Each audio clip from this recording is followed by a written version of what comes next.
Let me tell you what happened when a neighborhood busybody with a power complex and a pressure washer crossed the wrong mom, who just so happens to be the head of the city's forensic crime lab. It all went down in a painfully perfect suburb called Willow Glen Reserve. This place is the kind of neighborhood where the grass is always cut exactly 2 inches tall. The mailboxes are all the same shade of beige, and the HOA bylaws read like war treaties. Dr. Emily Carter had lived there for 7 years. She loved the quiet, the safety, the schools, but not the HOA, and certainly not Geraldine Moss, the self-appointed queen of the HOA Compliance Committee. Geraldine treated HOA rules like scripture and believed her real purpose in life was protecting the neighborhood from things like unapproved lawn gnomes, non-neutral paint, and apparently, medically necessary devices. Emily's daughter, Lily, is 11 years old and has type 1 diabetes.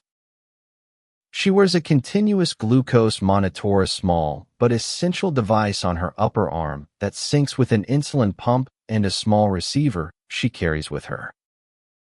That little device keeps her alive, tracking her blood sugar and warning her before things go dangerously wrong. One humid summer afternoon, Lily was outside in the driveway with their beagle, Max, charging the CGM receiver using an outdoor outlet. The battery was low, and they needed an accurate reading before dinner. Lily was doing everything right, cleaned her sensor site, double-checked the charger when Geraldine appeared like a thundercloud with lipstick. Arms crossed, lips pinched. She glared at Lily like the girl had just spray-painted graffiti on the sidewalk. "Young lady," she snapped. "This is a community with standards. We don't leave electronic clutter laying around." Lily blinked, polite but confused. "I'm just charging my glucose monitor. It helps me with my diabetes." Geraldine sneered. "Yes. Well, unfortunate affliction or not, we don't all need to see it. Devices like that should be kept indoors. You're disrupting the neighborhood aesthetic." Lily didn't even have time to respond.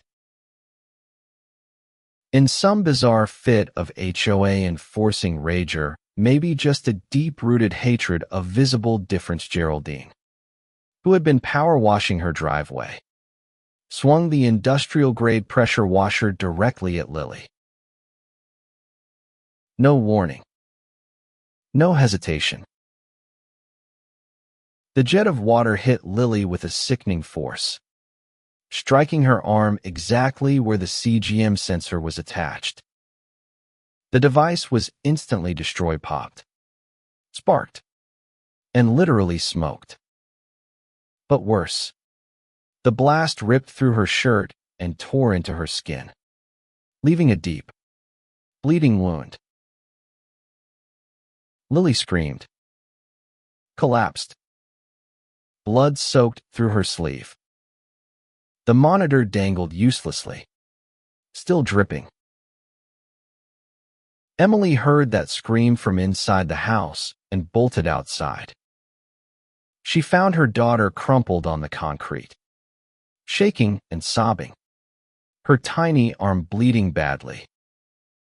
Geraldine stood off to the side, still holding the pressure washer, looking more annoyed than alarmed. Emily snapped into forensic mode.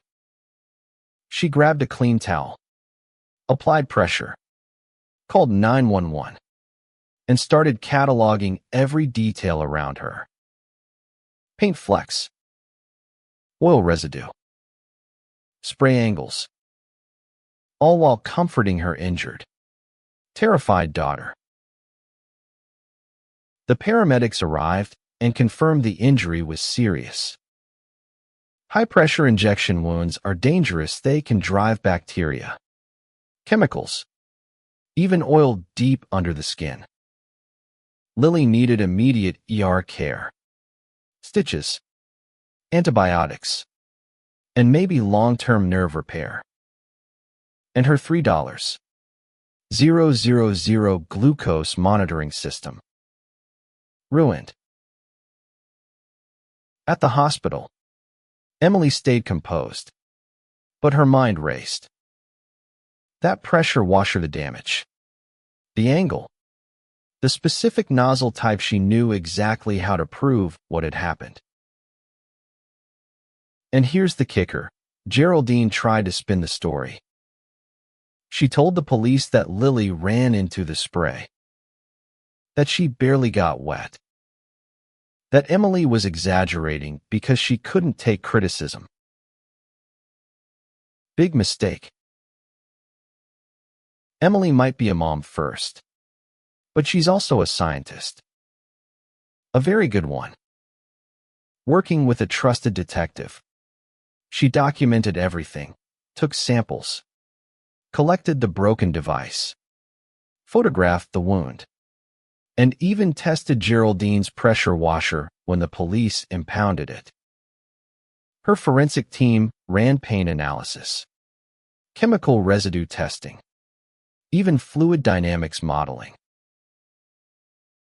The conclusion: Lily had been targeted at close range by a focused, high-pressure water stream that caused the exact type of injury she sustained and destroyed her device. But it doesn't stop there. Digging deeper, the detective found that Geraldine had a tragic past. A granddaughter who passed away years ago due to complications with a heart condition. It turned out she harbored an irrational resentment toward modern medical devices and the children who depended on them. That doesn't excuse what she did, but it explains the rage. Emily filed a civil suit while the district attorney pressed charges. Geraldine was charged with assault with a deadly tool, child endangerment, and destruction of vital medical equipment. The case was airtight. Emily's evidence was irrefutable. The court awarded Emily and Lily a hefty settlement, and Geraldine was removed from the HOA entirely. The HOA board, facing public backlash, passed a new rule: no operating high-risk equipment near anyone with visible medical gear. They even mandated sensitivity training for all residents. And Lily, she got a brand new CGM and a superhero cape from her mom. She also started drawing again, sketching superheroes with medical gadgets like hers. Justice was served. But more importantly, change was made. Let me ask you this. Have you ever had to stand up to a neighborhood bully? Drop your story in the comments. I'd love to hear how you handled it, especially if it involves an HOA.